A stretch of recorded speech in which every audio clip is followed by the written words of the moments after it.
పట్టపగ్గాలు లేకుండా పెరిగిపోతుంది బంగారం రేటు. ఏ రోజుకా రోజు సరికొత్త రికార్డులను క్రియేట్ చేస్తుంది. బంగారం ధర పెరుగుతోందంటే అది కొన్న వాళ్లలో ఆనందం ఉండాలి. కానీ ప్రస్తుతం బంగారం కొంటున్న వాళ్లలో ఒక రకమైన భయం మొదలైంది.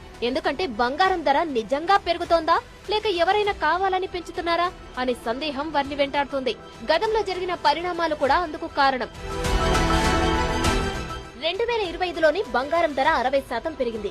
ఇది మామూలు పెరుగుదల కాదు, అసాధారణమైన పెరుగుదల. ఇది ఒక రకంగా బబుల్ అంటున్నారు ఎక్స్పర్ట్స్. ఈ బబుల్ ఎప్పుడైనా పగిలిపోవచ్చని సామాన్యులు ఆ ట్రాప్ లో పడవద్దని హెచ్చరిస్తున్నారు. బంగారం ధర ఈ స్థాయిలో పెరుగుదలకు విదేశీ సంస్థల రిపోర్ట్ మాయాజాలం కూడా కారణం కావచ్చన్న అభిప్రాయం వ్యక్తమవుతుంది.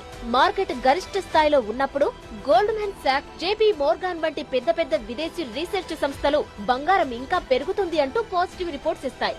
సామాన్యులు ఆ రిపోర్ట్స్ నమ్మి ఎగబడి కొంటారు. అదే సమయంలో ఆ సంస్థలో పెద్ద ఇన్వెస్టర్లు తమ దగ్గర ఉన్న బంగారాన్ని మెల్లగా అమ్ముకొని లాభాలు తీసుకుంటారు. చివరికి రేట్లు పడిపోయాక వాళ్లు లాభాల్లో ఉంటారు. గరిష్ట రేటుకు కొన్న సామాన్యులు మాత్రం నష్టాల్లో చిక్కుకుంటారు.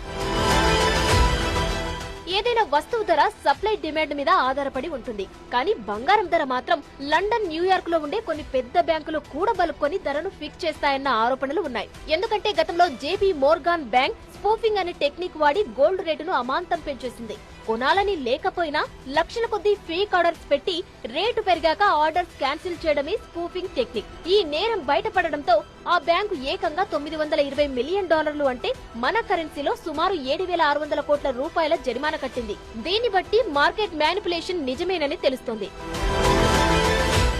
ఈ బంగారం ధర బుడగలా పేలిపోయే అవకాశం ఉందన్న వాదనకు గతంలో జరిగిన ఘటనలు కూడా ఆధారంగా నిలుస్తున్నాయి. 1980లో బంగారం రేటు పీక్స్ కు వెళ్లింది. దీంతో అందరూ ఎగబడి కొన్నారు. తర్వాత 57% పడిపోయింది. మళ్లీ ఆ రేటు రావడానికి 25 ఏళ్లు పట్టింది. లేటెస్ట్ గా 2011లో కూడా మళ్లీ అలాగే పెరిగింది. తర్వాత 45% క్రాష్ అయింది. అది కోలుకోవడానికి 4 ఏళ్లు పట్టింది. ఇప్పుడు 2026లో కూడా సేమ్ సీన్ రిపీట్ అయ్యే ఛాన్స్ ఉందని హెచ్చరిస్తున్నారు అనలిస్టులు. స్టాక్ మార్కెట్ కుప్పకూలితే ఇన్వెస్టర్లు నగదు కోసం బంగారం, వెండి, ఈటీఎఫ్లను విక్రయించడం ప్రారంభిస్తారు. తక్కువ ధరలో దొరుకుతున్న షేర్లను కొనడానికి వీటిలో లాభాలను స్వీకరించడం సహజం.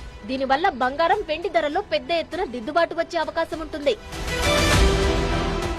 సామాన్యుల్లో కొనాలనే ఆసక్తి ఉంటేనే ఏ వస్తువుకైనా డిమాండ్ ఉంటుంది.